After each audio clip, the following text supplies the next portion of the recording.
grade 4 is advertising. And you have written it on the board, advertising. Now I want to ask, what is advertising? Advertising, this is an 8th grade that you guys already looked at as you are in grade 10. Okay, that's fine. Okay.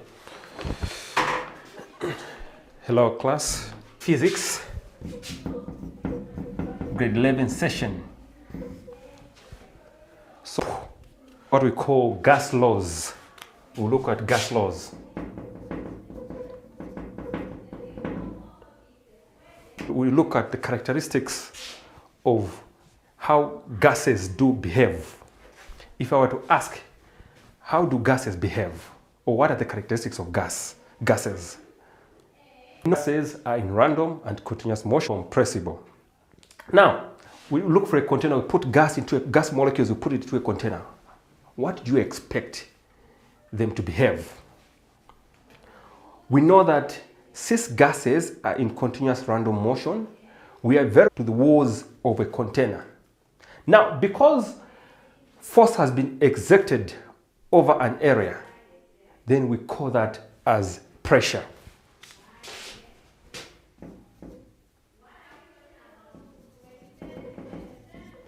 Therefore, it will lead us to define what pressure is. We define pressure as the force per unit area, as the force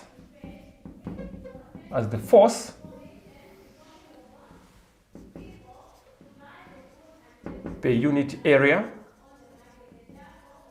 acting on a surface. So we define pressure as the force per unit area, some force on the walls of a container. Because force is being exerted on an area, then we produce what we call pressure. We know the other thing, look at the unit Newton per meter squared or Pascal. It concerns pressure. Just know that the units, after finding the calculation, depending on the units that have been given, pressure, the unit is Newton per meter squared or Pascal. So, since we said pressure is defined as the force per unit area, we'll say pressure is equal to force, that is our formula for force, divided by area. Pressure, so pressure is equal to force divided by area. Now, let's look at the first example under pressure here. Hope you have copied whatever that I've written so far. Let's try to proceed.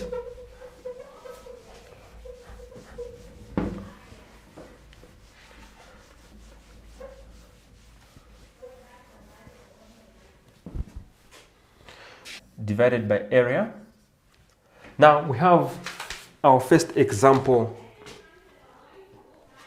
The first example reads, what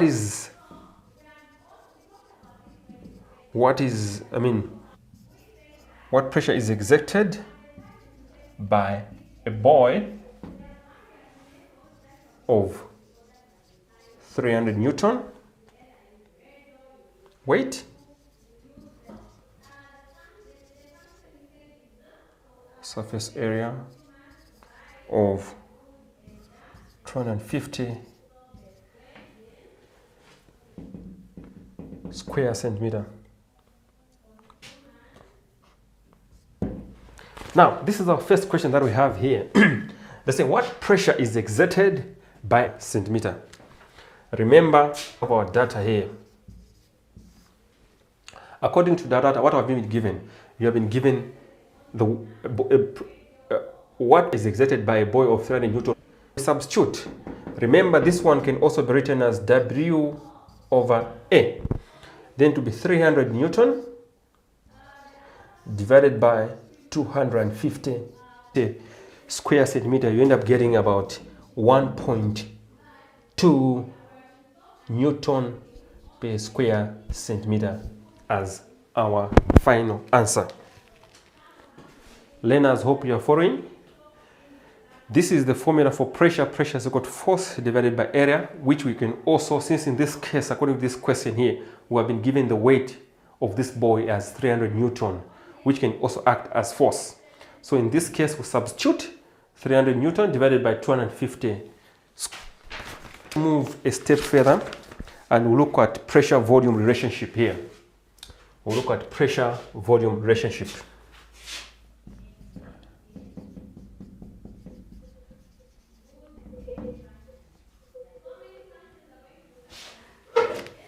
Let's look at pressure volume relationship. Now, under this pressure volume relationship, it will lead us to what we call Boyle's law. We'll look at what we call Boyle's law.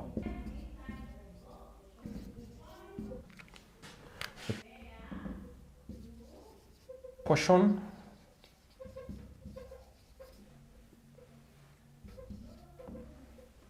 to the volume is kept constant.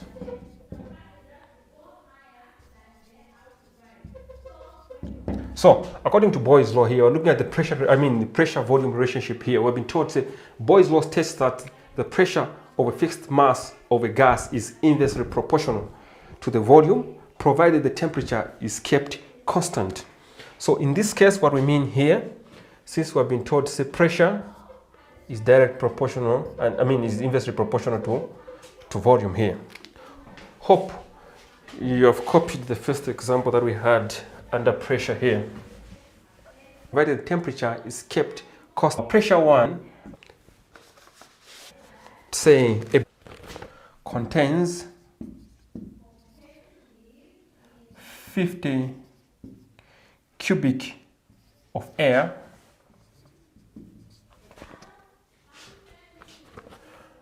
at 1 atm, which is atmospheric pressure.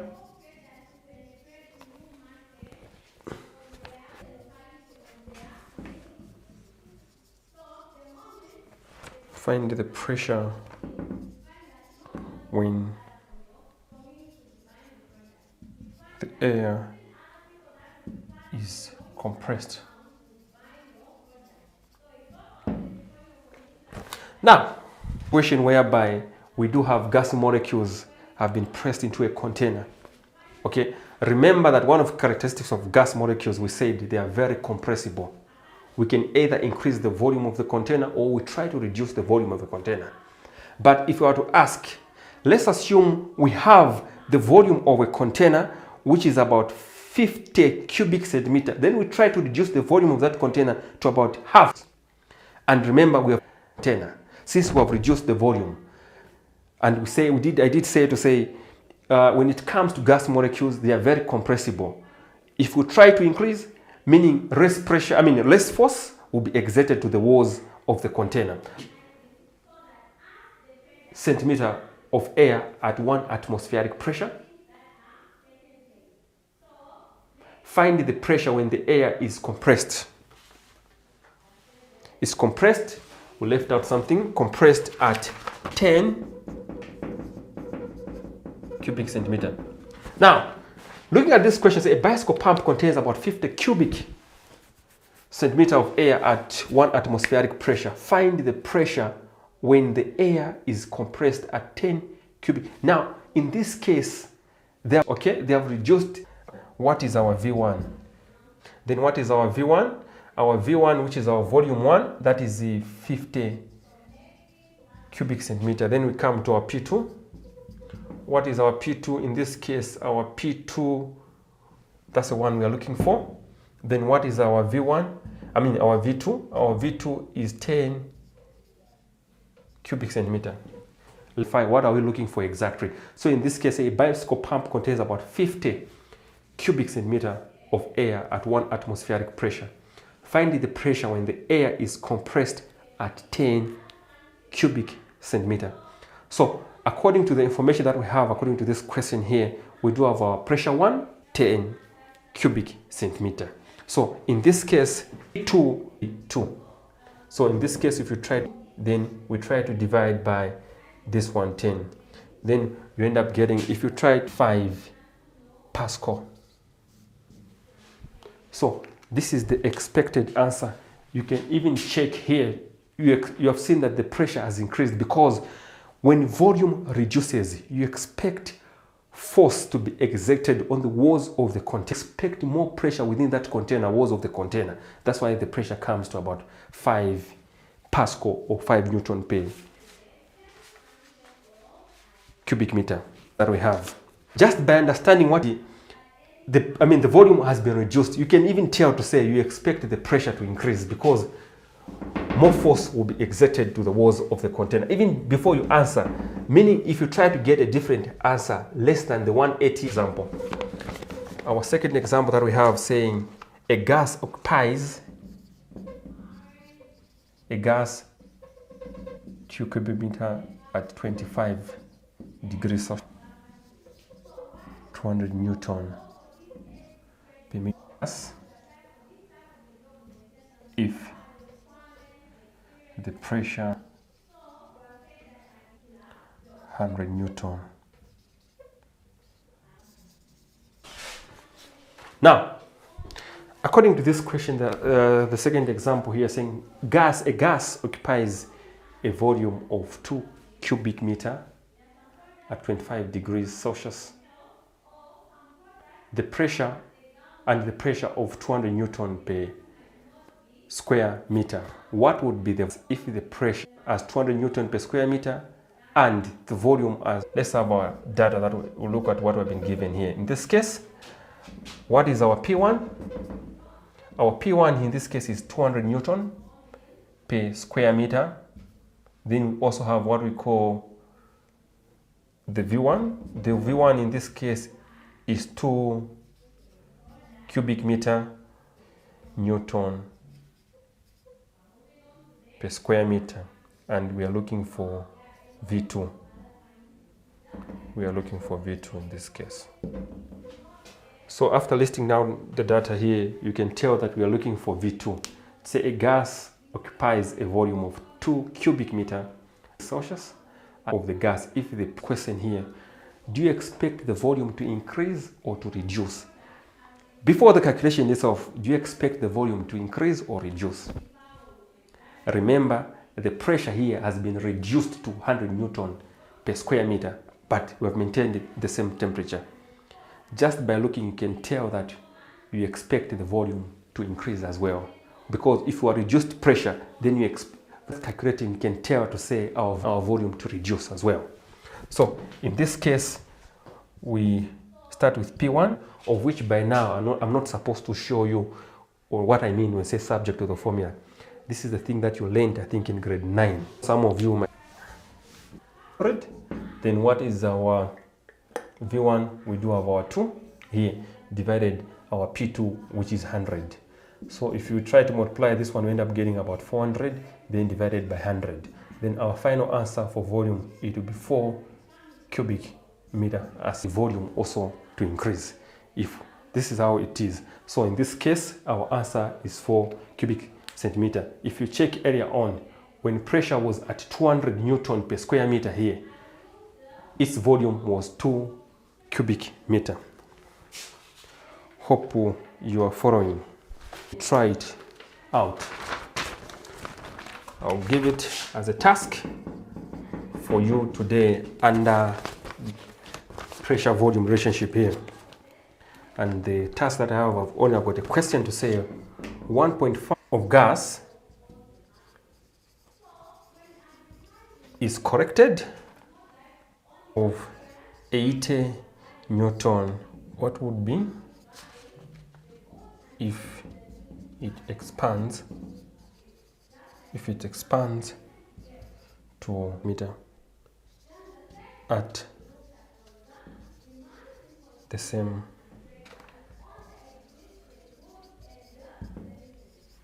temperature?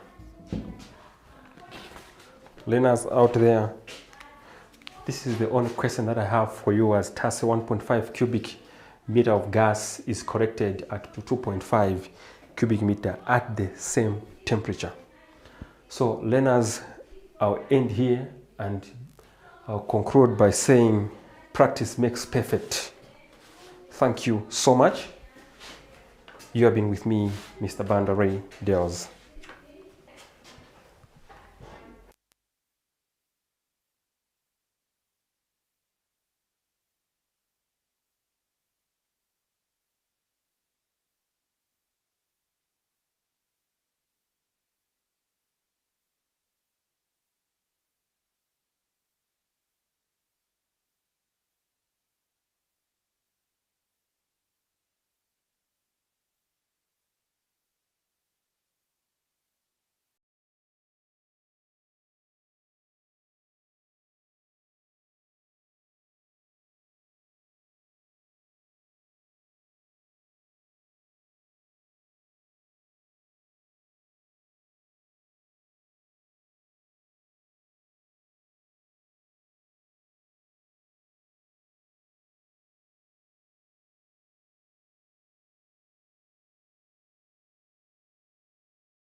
Good afternoon, learners.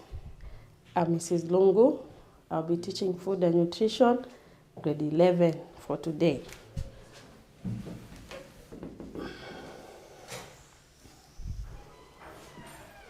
So today we are going to look at meal planning. You're supposed to know what a meal is and how to plan it.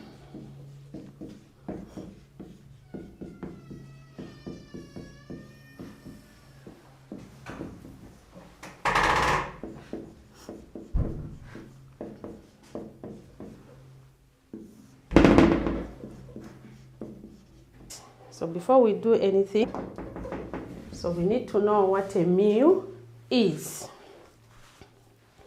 So a meal is the food eaten in a set, in a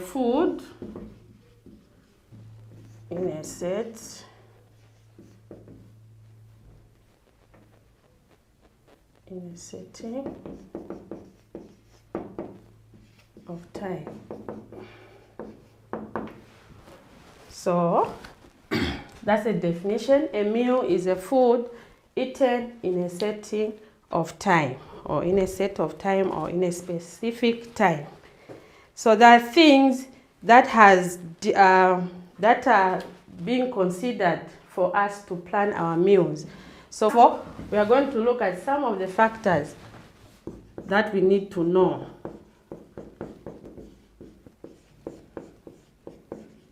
That we consider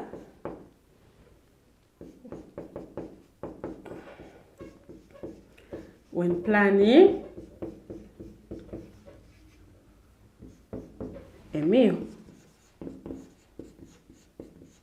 them and see to it that before I plan my meal, I'm supposed to have these things.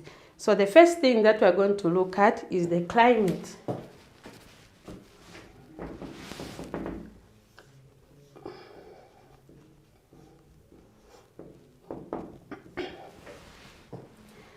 So when planning, to consider the climate, we need to look at the health for each person who is going to be invited for that meal. Then another factor, it's the daily activity.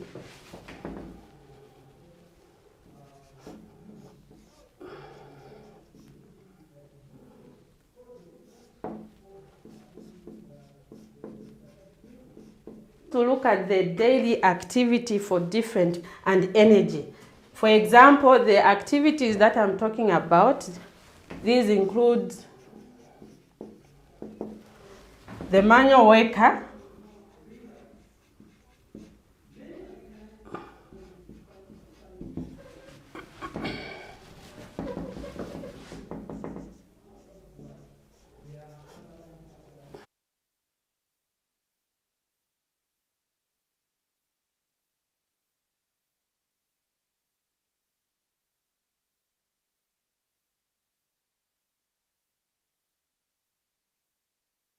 example, you try to compare that garden board and the sedentary worker who is a person who works in an office. These two people, they need intake of different meals. Why? Because when you as huge as for that manual worker. So that's the other factor. The capital is also very important. It's one of the factors that we're supposed to consider when planning meals. So look at capital.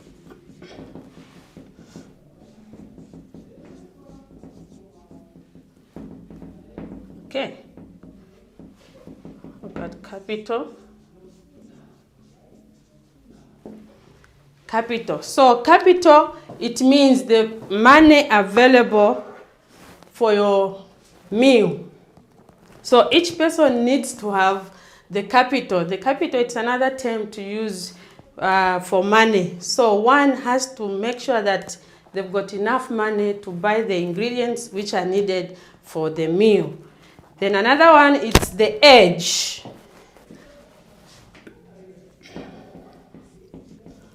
The age. Again, we are supposed to consider the meals that we're going to prepare for adults.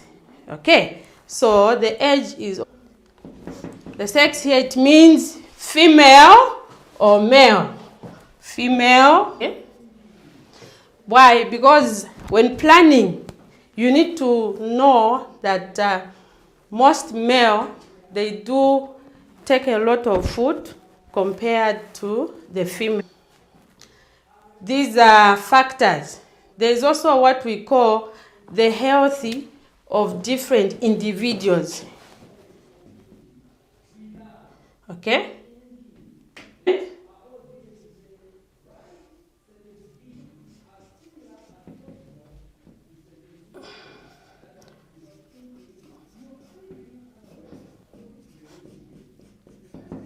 We'll look at the likes and dislikes of the asthmatic.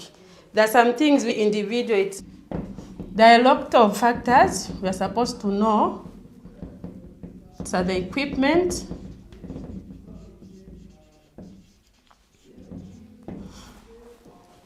Equipment are things like the stoves, tables, the chairs, the fridge, even the large equipment like microwave.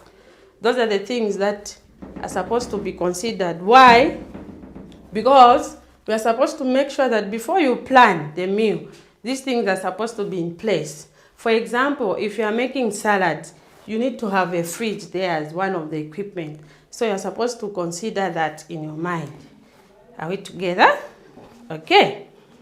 Then again, utensils. So utensils also are very important, or a meal for a wedding, maybe a meal for a birthday party, you're supposed to have enough utensils to make sure that the cutlery are there.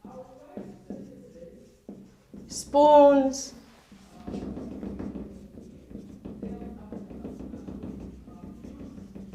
okay. So this is what I mean when I say cutlery. It means spoons, forks, knives are supposed to be available. The venue for that meal, that is way whereby even if you plan your food, you plan your meal, you set them, that venue will make someone to be attracted to eat your food. So venue is very important. On outdoors, sometimes it can be in a hall, sometimes maybe in a room like a sitting room on the dining table. That's a venue. So you make sure that our venue said all these factors. The climate, on the climate, I've already said that you look at the type of weather, like the weather we are in now, it's very cold. So when planning the meal, you are supposed to consider what type of food am I going to, and vegetable salad, you are supposed to consider that factor because it's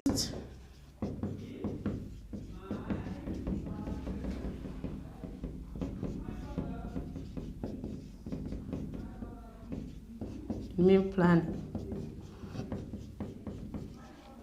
Okay, so we look at terms that are used in meal planning. So there are different terms, but today we'll look at a balanced diet. We need to know what a diet is. What does it mean when we say a is one of the used?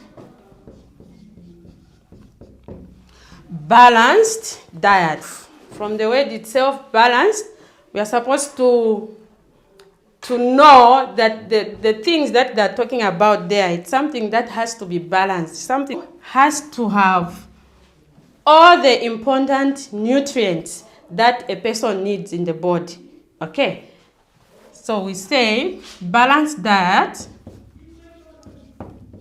This is a meal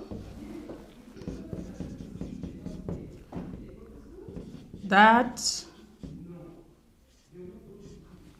has all the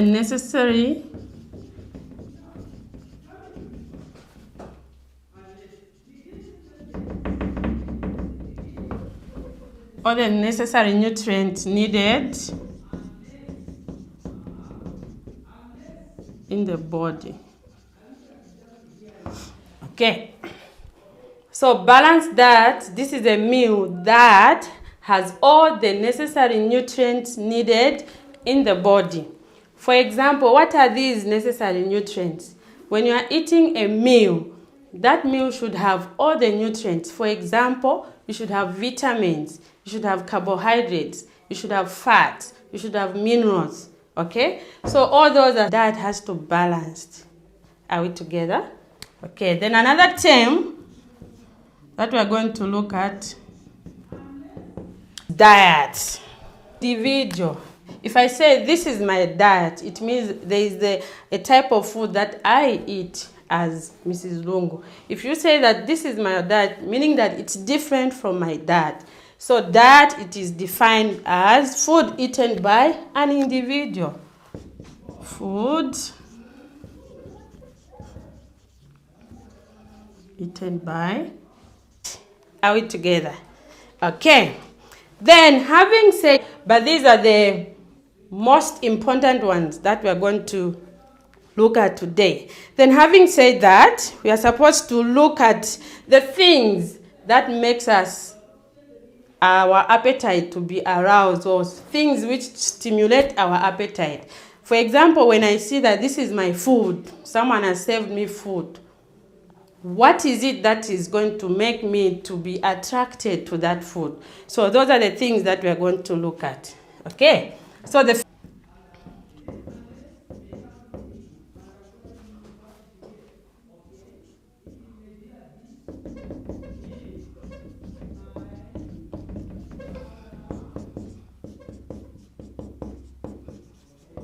a certain type of food. Then after looking at the same food, what is it to different meals? For example, we look at color. Okay, color is very important when you are serving or when you are preparing your meals. You will make sure that colorful. Why? Because that color, it stimulates someone's appetite. Then another one, it's the texture. Okay, so texture, it means how rough and soft the food is. So texture also is very important. Sometimes if you want your food to be very soft, there are some of the ingredients panicking. So texture is very important also. Then again, there's what we call taste. To make sure that when I'm planning this meal, I have to make sure that the taste is good. Whosoever is going to taste my food, that person must really appreciate that the taste was good, even the smell. For example, if you are preparing a chicken, then you've added different spices. Someone from the get there has to tell through the smell that, I think somewhere there's a restaurant, or I think to cause them to really want to taste the food.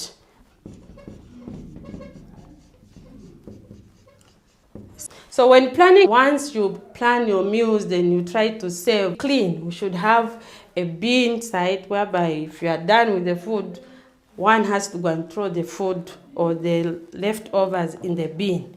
Okay. Then again, we've got what we call the things which make us attracted to the meals. Got what we call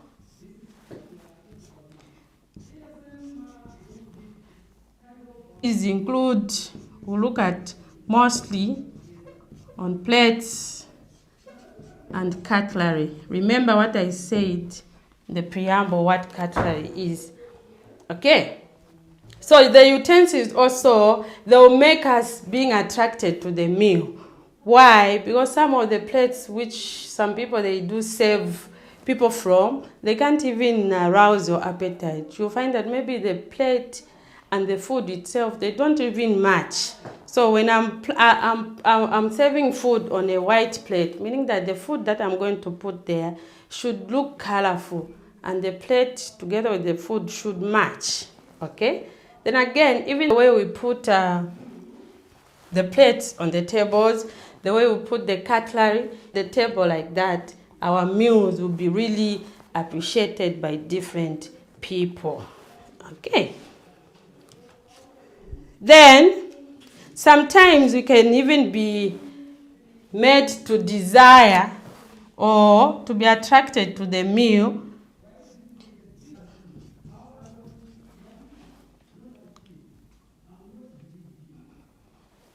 because of the people who are there. Okay? Okay, the cheerful people. And here we can even say /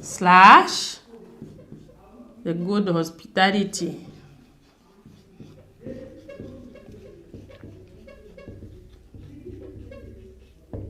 Okay, good hospitality. So, if there's someone who is serving the food there, after they've planned the meal and they're trying to serve the food, even in a home setup, those people are supposed to be good. They should have that hospitality in them, talking to people in a very good way, not whereby when putting the plate, they even throw it like that. After putting it on, they've got that good hospitality. They will really make you to be coming. If it's in a home, you'll be having visitors. If it's in a restaurant, a lot of customers will be coming. Why? Because of your good hospitality that you have, or the good hospitality that you've given. This wrap here.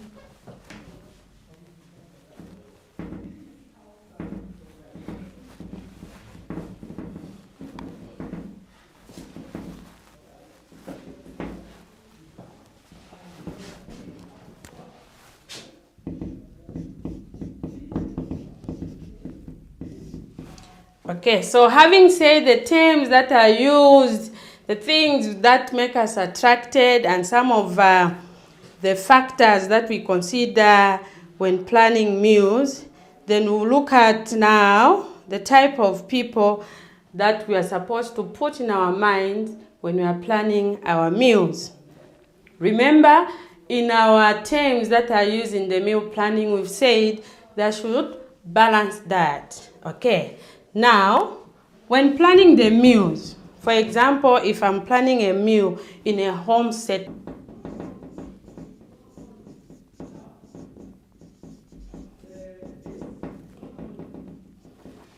adolescents. Okay, adolescents. Then again, we'll look at invalids.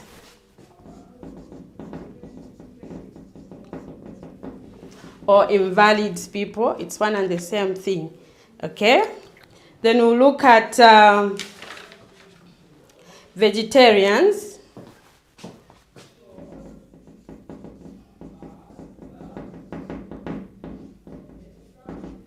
Vegetarians.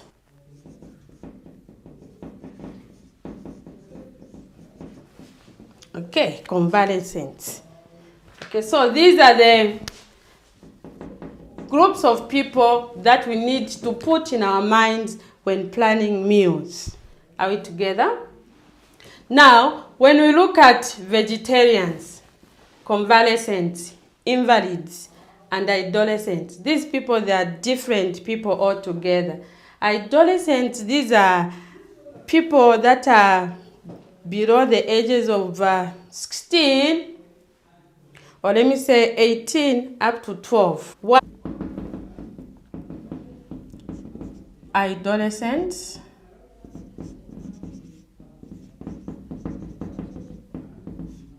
These are very active people.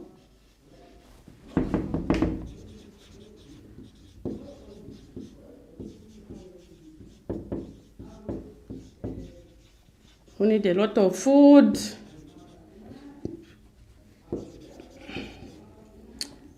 and nutrients. Okay? Why do they need a lot of food? Okay? This is because they're still growing up. When you look at someone who is 14 years, 12 years, minerals, it includes water and some of the food that provides the body with water. Okay? So when they lack some of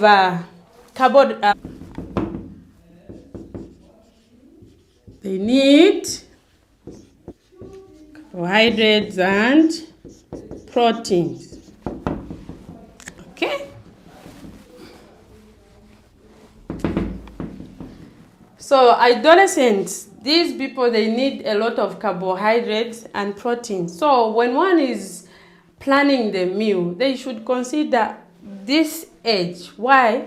Because if you just say, no, a meal will just have maybe salads and drinks, or maybe drinks, alcohol and salads. But what about these people? Because you cannot go to a function, you cannot go to a home whereby you find only big people. It's very rare. They're there, yes, but it's very rare. But nowadays you find a lot of adolescents who are in parties. So when planning the meals, you need to consider them also. Nutrients in their bodies. They can see there's like, okay,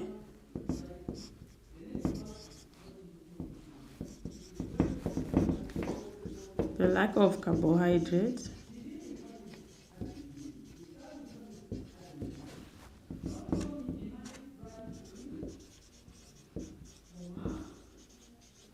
make one suffer from marasmus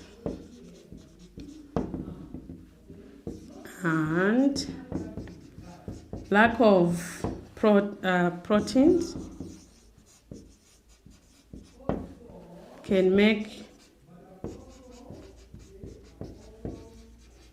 one suffer from kwashiorkor. Okay, can make one suffer from kwashiorkor. kwashiorkor or not kwashiorkor. Okay. One has to consider a lot of sources where they can get carbohydrates and proteins so that even the adolescents are covered. Are we together? Okay. Then again, we'll look at vegetarians. These are the groups of people. Okay.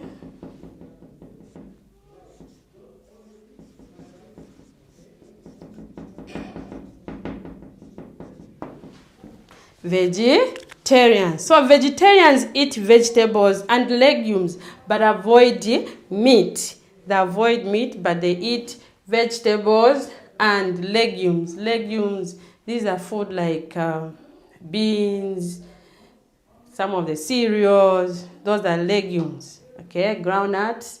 So vegetarians are also supposed to be considered in meal planning because you cannot have only meat without considering some of the people. And nowadays, a lot of people, they've said, no, me, I'm a vegetarian. I'm trying to be on a special diet. So some of the things I'm not taking them. So vegetarians are people that feed on vegetables and legumes. Okay.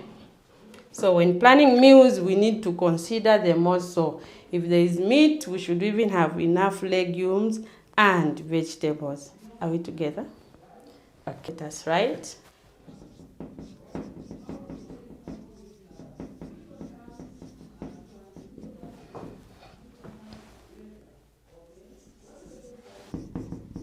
There are people that eat vegetables and legumes, but they avoid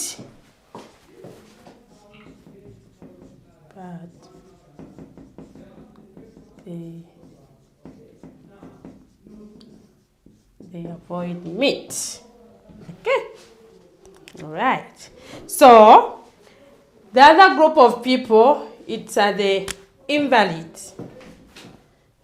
So a meal planner should consider the invalid also. This is very important. Okay.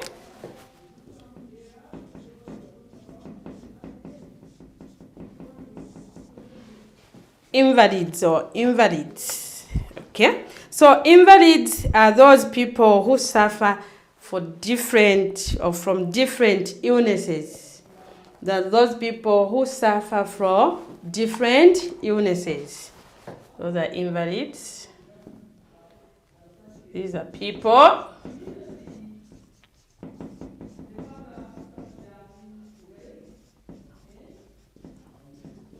who suffer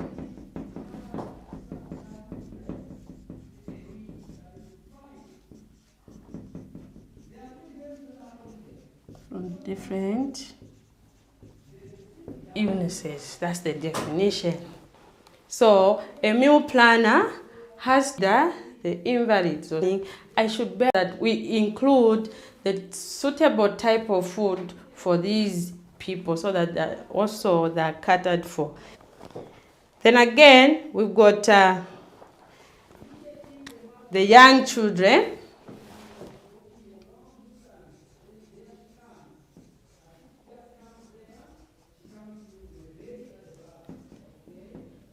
Young children. So young children are very, very interesting group of people because for them to have a meal like shima, vegetables, and meat, it's not enough for them. Okay? Why? Because these young children here, they'll need to have jiggies. They want a fruit. They want a juicy. Okay? Why? Because that's the caliber. So when planning meals, that planner has to consider that, oh, this meal I'm planning, how many children do I have? How many are boys? How many are girls? And again, in the same number of the children, this planner should know that, okay, if I've got 10 children, then how many from the 10 have got illnesses? Okay, because even in children, we've got invalids from there. So we need to put that in our mind.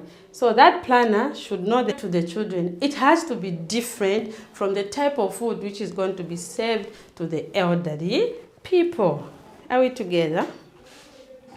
Okay, so what are the type of food that children like?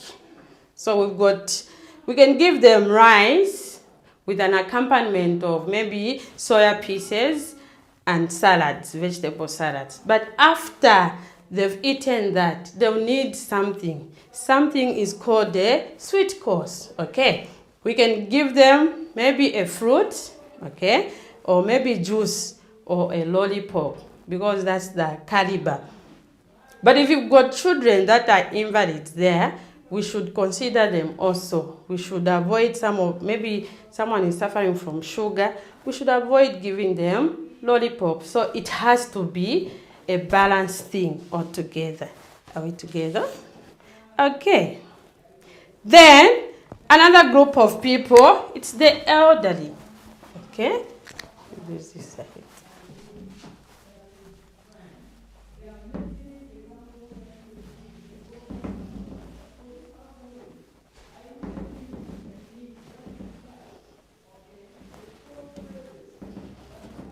Okay.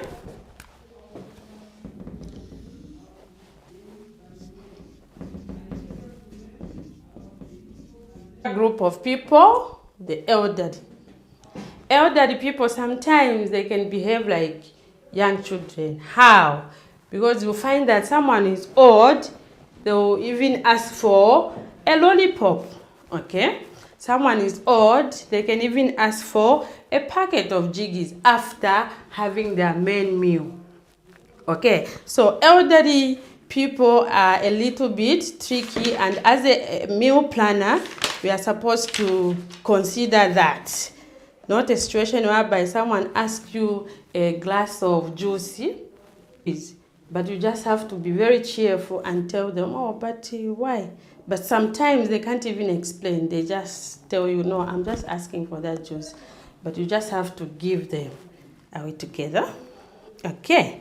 So, elderly people, there are physically changes, okay, that occur at old elderly. Avoid very hard foods, but provide some for the exercising the teeth. Okay, so when planning the meals for the elderly, it's not different with the way we plan for children. So we are supposed to make sure, because of their changes in the body, we are supposed to make sure then we should consider them. You can't give someone very hard for them. It can't be a good thing. Consider that and give them the suitable food. Calcium, phosphorus, and potassium to strengthen their bones. Got such food, then it will help their bones to should.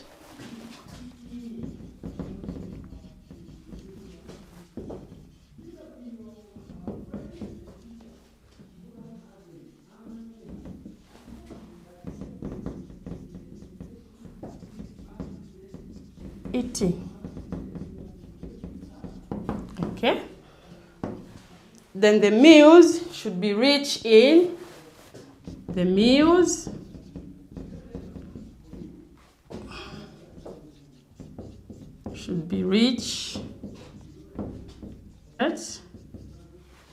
okay. The meal should be rich in calcium, phosphate or phosphorus. Okay. The bones and teeth. Then the last one, we'll look at the lactating mothers as a group of people that need to be considered when planning our meals. There are a lot of groups that these are mothers. Okay?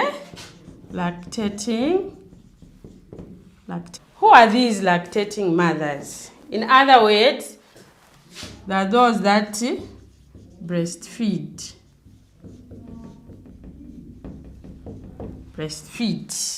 Okay? So lactating mothers, when planning meals, I, as a planner, I need to look around, then find out how many mothers do I have? How many lactating mothers are they? Do that as a meal planner, because it will help me again to look at my budget and try to include them and make their special food. Why should they have special food like vegetarians, invalids, and the elderly? It's because when you look at a baby, okay, so when you look at a lactating mother, they need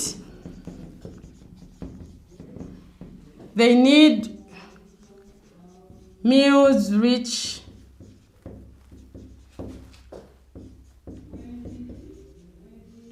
in all the macronutrients and micronutrients, okay? So lactating mothers are very cardinal also, so we need to make sure that they've got the food which is micro.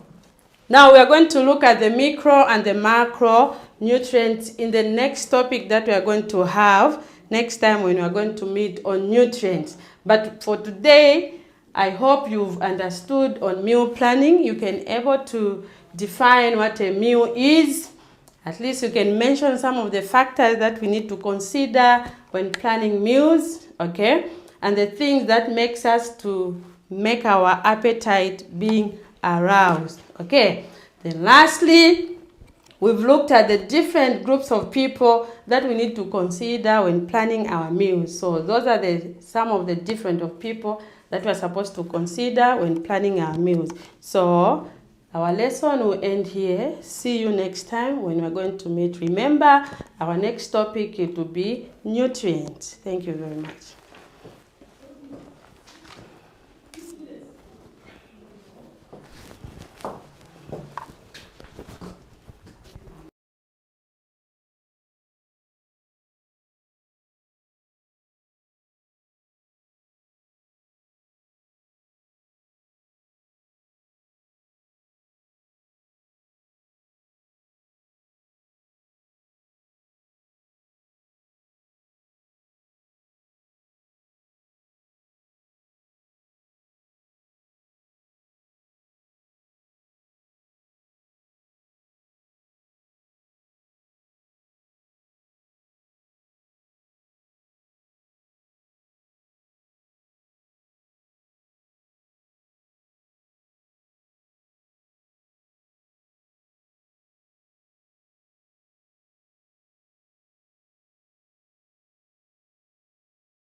Welcome to the grade 11 class, where we are just doing a continuation on the topic that we did. So remember, the main topic was on the books. So before we looked at the cash book and the types of the cash books, with the 2-column cash book and the 3-column cash book, and calculations were done. So today we're going to look at the purchases day book.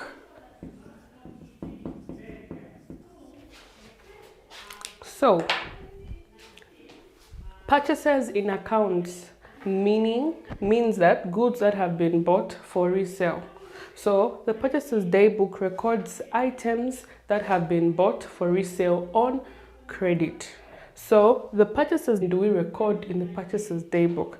So the information or the source documents that are recorded in the purchases day book are the purchases invoice or the original invoice. So under the purchases invoice, so a purchases in accounting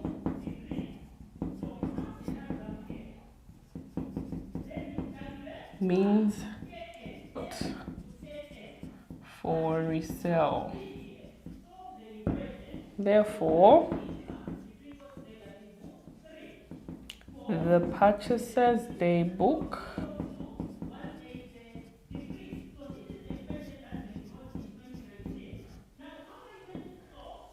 records items bought for resale on credit. Let's try to remember these two terms, debtors and creditors. So what we should understand on credit, and then creditors, these are people who we are owing money to. Therefore, if we can read our statement saying, therefore, the purchases day book records items bought for resale on credit, which means us as a business, we had bought goods on credit from our creditors. So our creditors are to be recorded in our purchases day book. So source documents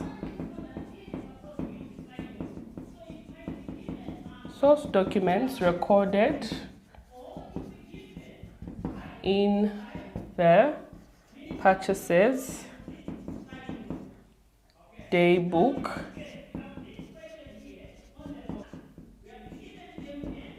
or original invoices. If we go back to commerce, we all understand what source documents are. Okay, so posting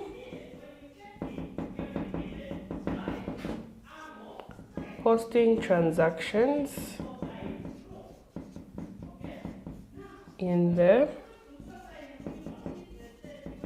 purchases day book or journal. So mostly the purchases day book is more like the first book where we record transactions or maybe items that have been bought. They have to be recorded in there. So our creditors' names are always recorded in the purchases day book. Therefore, mostly these purchases day books, after recording transactions in the purchases day book, transactions are then transferred to the ledgers. We've got 3 types of ledgers. If we can remember our stages on how to stage goes. So first we start with source documents and we come to books of prime entry, also known as subsidiary books.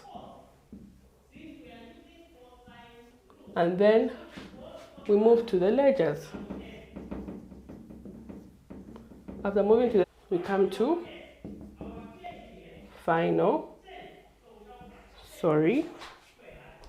we come to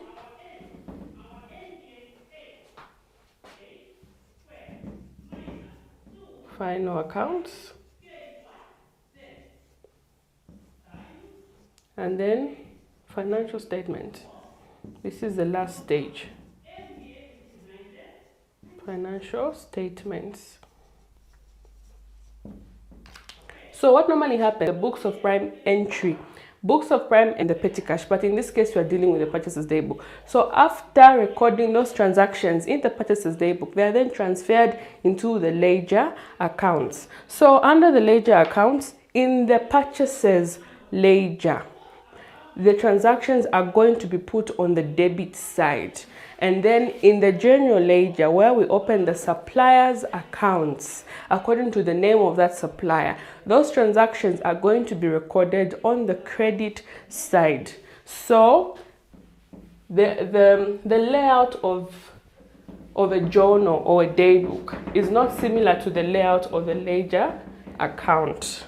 So for the daybooks, they only have dates. So the layout of the invoice number and the amount column. This is all that the purchase or any day.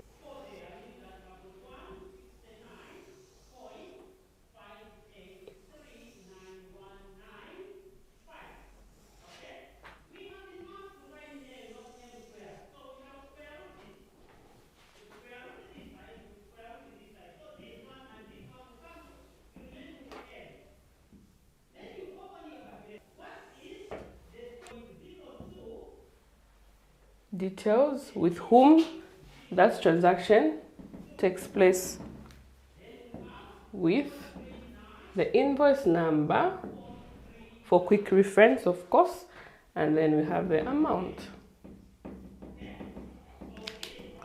So we're just going to have a few transactions recorded. The purchaser's daybook layout is totally different from a ledger's layout, totally different from a cash book layout, totally different from a petty cash layout. So our question reads, from the following transactions, you are to prepare the purchaser's daybook, post the book to the ledgers. Remember, I had shown you the stages on how the financial records are done.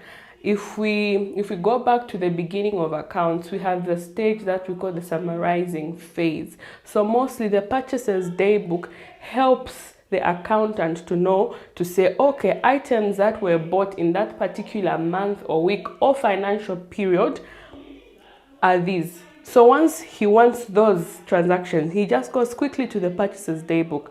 From the purchaser's daybook, and then required to be posted to the ledgers. After posting them to the ledgers, then the finalizing is done. Remember, the ledgers are the main books of accounts. That's why the summarizing is done. After that summarizing is done, communication of such information is given to the decision makers or shareholders or even the public. So our question was written there. So the first transaction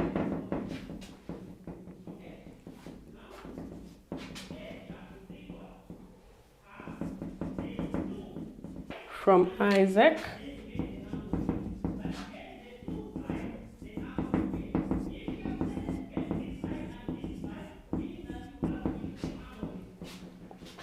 amounting to 580 kwacha, from Beatrice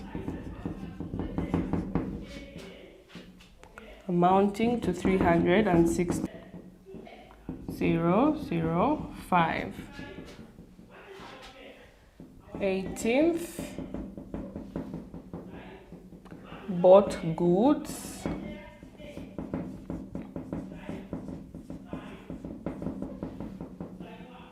on credit from Andrew,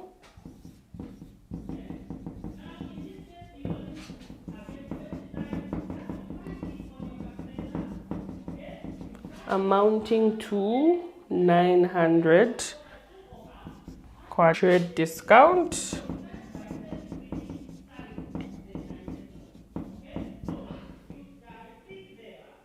Invoice number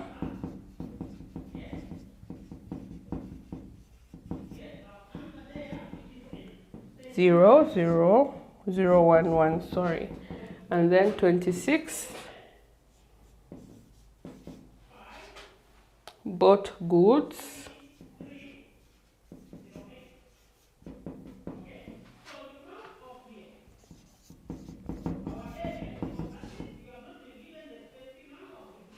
on credit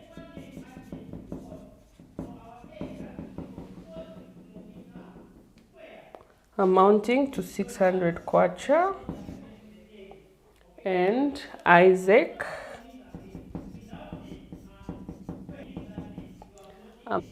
10% trade discount.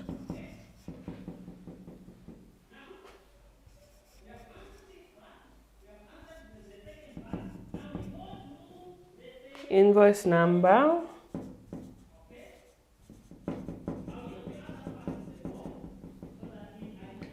013. So this is how transactions come up, and this is how you prepare the purchases daybook to record those transactions on those 80 kwacha, and then also from Beatrice amounting to 360 kwacha with the invoice number of 005. So the date says January 3rd, and then on the details, remember the detail column or purchasing activity Isaac.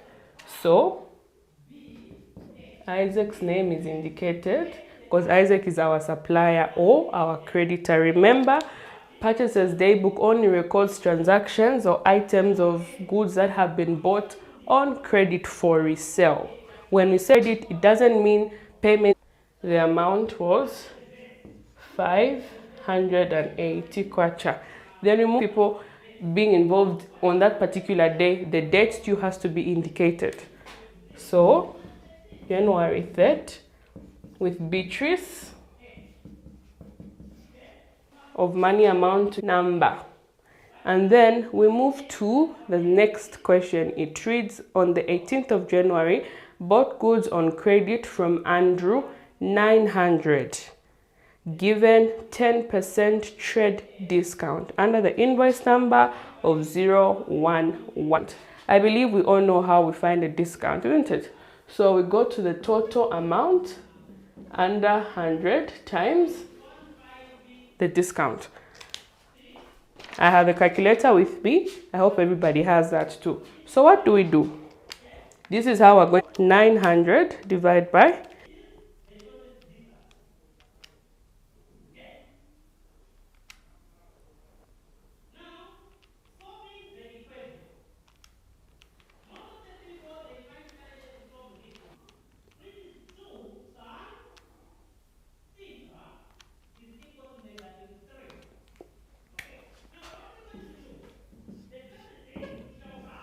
so 9 was the discount that was given. So what do we do since we've been given 9? Sorry, I think there must be confusion there. So we put 10 there, and then we put 900 there. So 9 was the discount. So what do? We have to subtract 9 from 900. So 900 minus 9. Remember, we are finding a 10% discount. So our amount goes to 891 kwacha. So remember, that's the amount we are going to put under this question. That's on the 18th of January. That transaction took place with Andrew. The amount was 8, which means 9 kwacha was deducted from that amount. So we move to the 26th of January. 26th of January reads, bought goods on credit from D Soko amounting to 600. Isaac amounting to 8. Transaction took place with was D Soko. So we indicate D Soko there. The invoice number is 013. So D Soko's amount was 600. What do? We have to find 10%. We need to know how much money was deducted from that 600. So we get,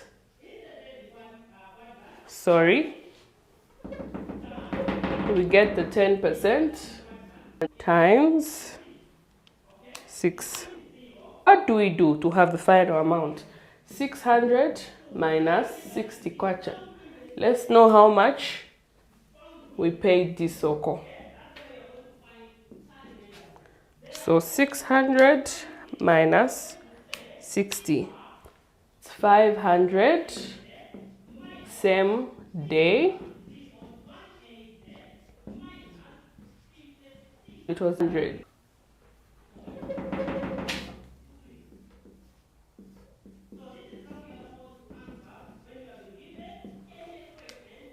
So 10 divided by 100 times the total, 80. What do? We subtract 80 from 800. So 800 minus 80. How much is that? 720. 720 kwacha.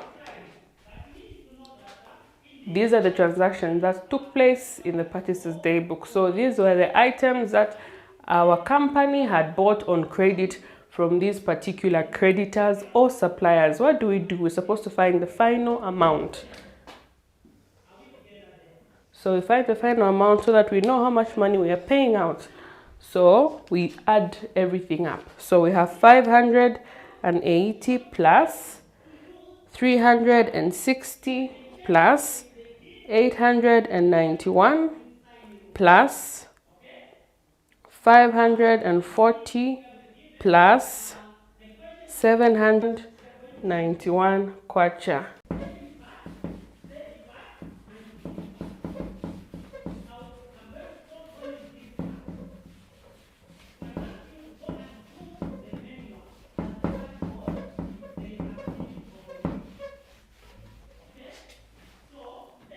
So, since we're dealing with the purchases, we'll open the purchases.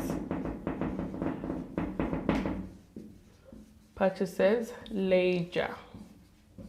We all know how the ledger layout looks like. So, we will quickly write it up.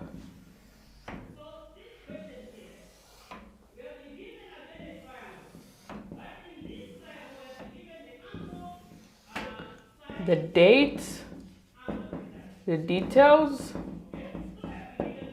the folio column, the debit, and the credit side. Remember, I explained earlier to say as we begin to post the transactions into the ledgers, in the purchases ledger, the transactions that have occurred, they are going to appear on the debit side. And then in the general ledger, under our creditors accounts, the transactions are going to appear on the credit side. So we come to the first date. So we have transactions at the beginning. You just have to indicate the closing of that transaction in that month. The closing date was the 26th, or we can just say the closing of the month or that financial period. So maybe January 31st. Balance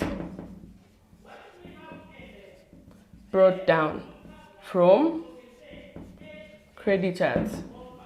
We will just indicate the actual amount, 3,900. So ledgers accounts always have to be balanced off. We all know how to balance off the ledgers accounts. The least part of the account that doesn't have more money from the other side is always the one that indicates the amount for the difference. In this case, you only have one amount appearing, which is the 3,900 kwacha. It's going to be there.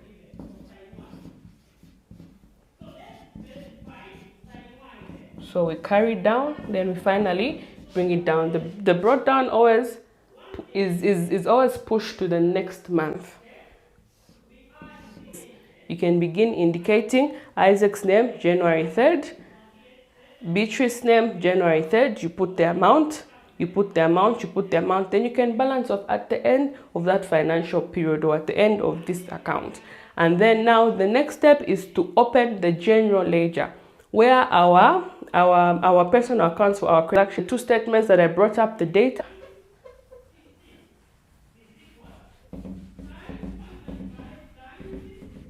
We open up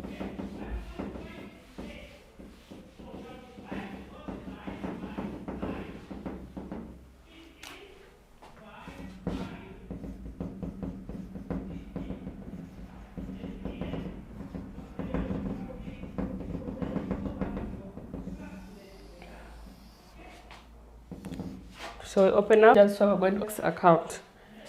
So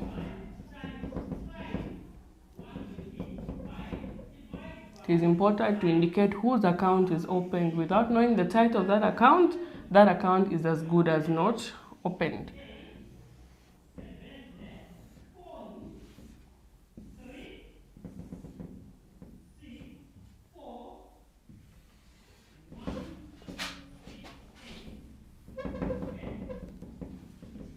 Credit, debit, folio, details. As with the purchases, of course. So it's the purchases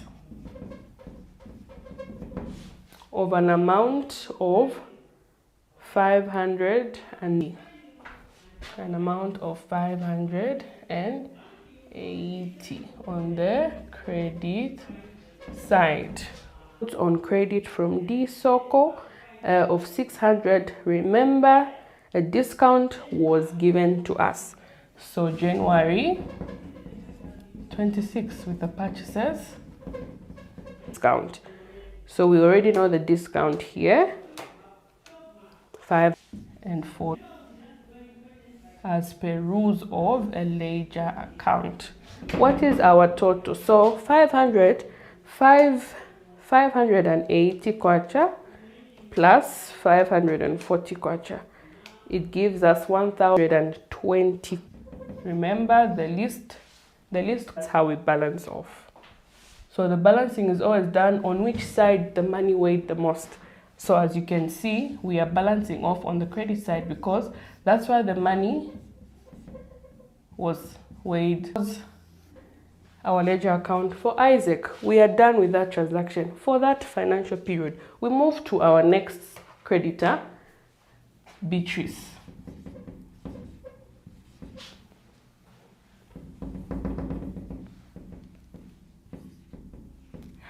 Sorry.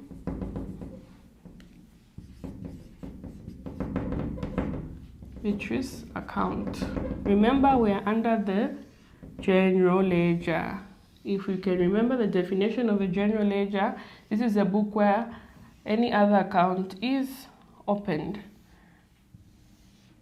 So we have the date, we have the details, we have the folio, we have the credit side, and we have the debit side and we have the credit side. So Beatrice transaction took place January 3rd. January 3rd. With whom? The purchases, of course. So purchases of what amount? The amount was 360 kwacha. If we go through our financial time, did we have any other transaction with Beatrice? Not at all. So what do? We close down the account.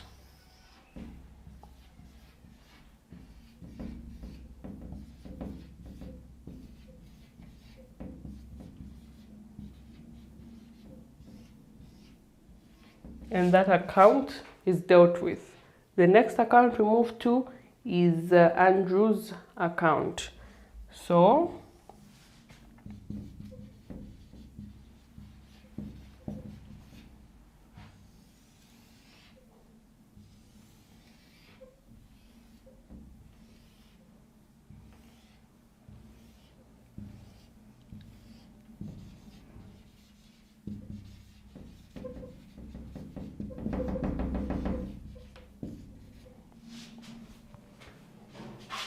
Andrew's transaction took place on the 18th.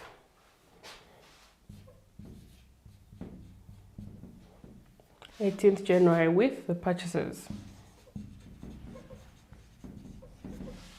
Amounting to how much? It was amounting to 900 with the less of that amount. So we found 990, sorry. We found 90, so we have to deduct 90 from 900. Remember, a discount was given. That's how we are finding the 90 to deduct from 900. A 10% trade discount was given out. So on which side? On the credit side, because these are our creditors.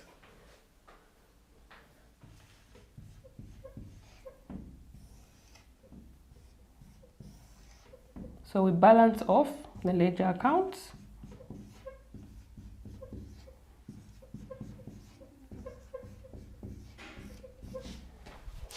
So we have one last transaction to record. We have this so-called transaction that took place on the 26th.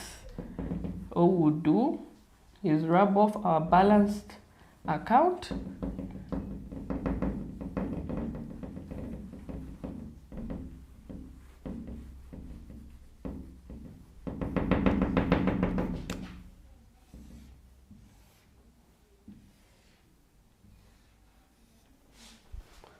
So this is the so-called account. The transaction took place on the 26th of January with whom? The purchasers. The purchasers department. On the credit side, remember these are our creditors. This so-called as well gave us a 10% trade discount. So this so-called amount was 600. So remember we had done the calculation for the discount and we're deducting 60 kwacha from 600. Our amount was 540.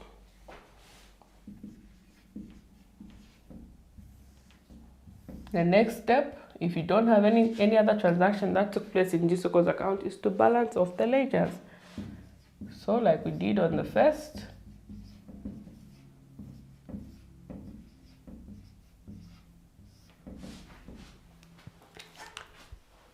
and the question has been completed.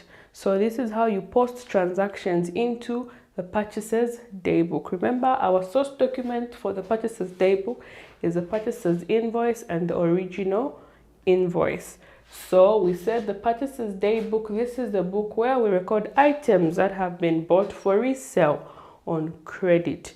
And then a purchaser's daybook is also known as a purchaser's journal. The layout of a purchaser's daybook is not that of a ledger. Remember, a ledger has got the debit and the credit. But for the journal, it only has the date, the invoice number, the details column, and the amount. Once all those transactions have been posted in the purchaser's daybook, you then have to transfer them to the ledger accounts. Under the ledgers, we have the purchaser's ledger, the sales ledger, and the general ledger. But in this case, we only focused on the purchaser's ledger and the general ledger. So we come to the end of our lesson. This is what the purchaser's daybook has to carry. If there are any other questions, I can take them now.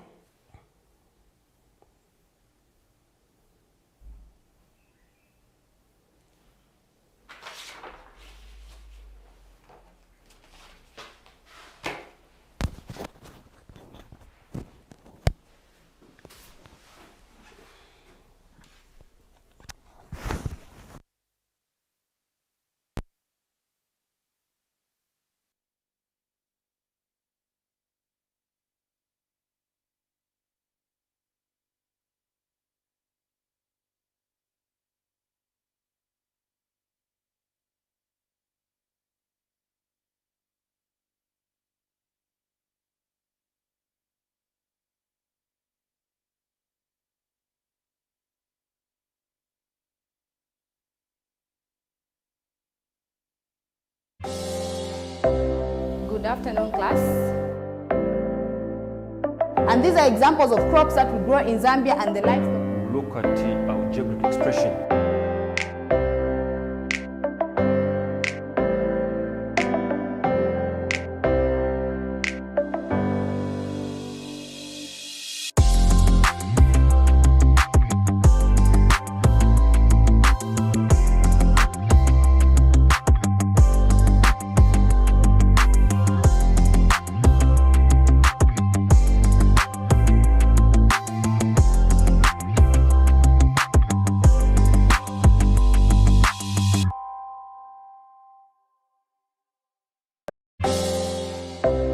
Good afternoon, class.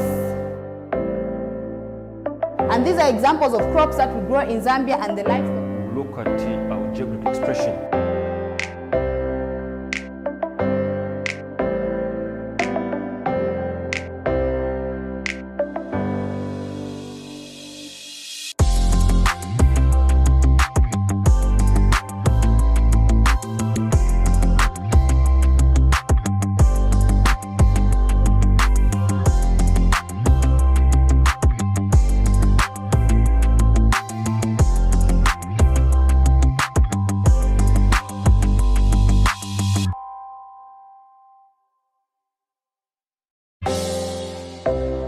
Good afternoon, class. And these are examples of crops that we grow in Zambia and the livestock. Look at our geographic expression.